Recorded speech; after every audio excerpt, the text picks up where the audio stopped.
మాజీ ప్రధాని మన్మోహన్ సింగ్ అంత్యక్రియలు రేపు జరగనున్నాయి. అధికార లాంఛనాలతో కేంద్రం అంత్యక్రియలు నిర్వహించనుంది. ఈ మేరకు అధికారిక ప్రకటన విడుదల చేసింది. మన్మోహన్ సింగ్ మృతికి సంతాప సూచకంగా కేంద్రం ఇప్పటికే 7 రోజులు సంతాప దినాలుగా ప్రకటించింది. రాష్ట్రపతి భవన్ సహా అన్ని ప్రభుత్వ భవనాలపై జాతీయ పతాకాన్ని ఆవరణం చేశారు. దీనికి సంబంధించి పూర్తి అప్డేట్స్ మా ప్రతినిధి కృష్ణ అందిస్తారు.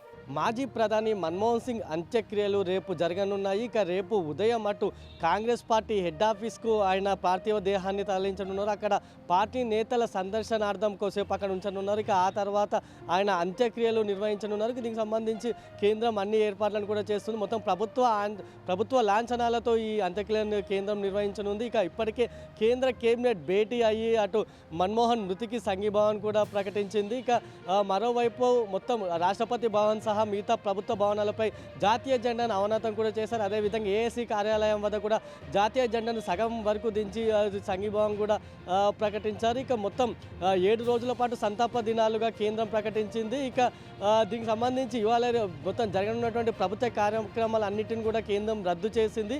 ఇటు తెలంగాణలోనూ ఇవాళ ప్రభుత్వ కార్యాలయాలు పాఠశాలలు మూతపడ్డాయి. మన్మోహన్ సింగ్ మృతికి సంతాపంగా ఇవాళ సెలవు దినంగా ప్రభుత్వం పాటిస్తుంది. దీనికి సంబంధించి ఉత్తర్వులు కూడా ఇప్పటికే జారీ అయ్యాయి. అదేవిధంగా 7 రోజుల పాటు సంతాప దినాలు కూడా పాటించాలని చెప్పి రేవంత్ ప్రభుత్వం నిర్వహించింది. ఇక సీఎం రేవంత్ రెడ్డి ఇవాళ ఢిల్లీ వెళ్ళి మన్మోహన్ సింగ్ పార్థివ దేహానికి నివాళులు అర్పించనున్నారు.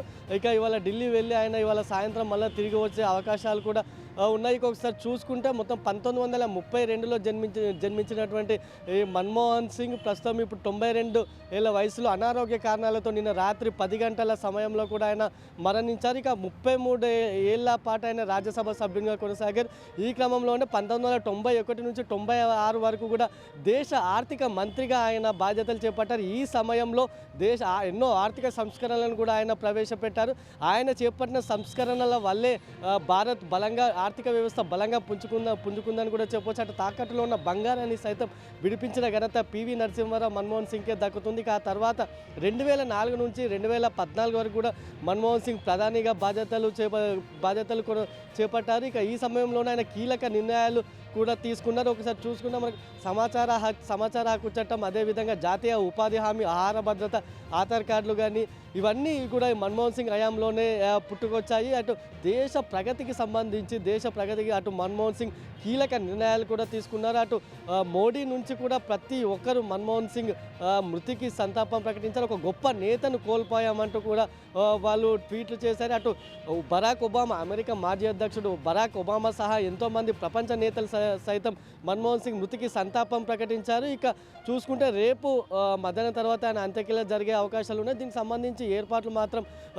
కొనసాగుతున్నాయి. ఇక ఏదేమైనా ఇటు తెలంగాణలోనూ ప్రభుత్వం ఇప్పటికే సెలవు ప్రకటించింది. 7 రోజుల సంతాప దినాలు కూడా పాటిస్తామని చెప్పేసి ప్రభుత్వం చెబుతుంది. ఇక మరోవైపు ఇవాళ సీఎం రేవంత్ రెడ్డి సహా అటు ఢిల్లీ వెళ్ళి నివాళులు అర్పించనున్నారు.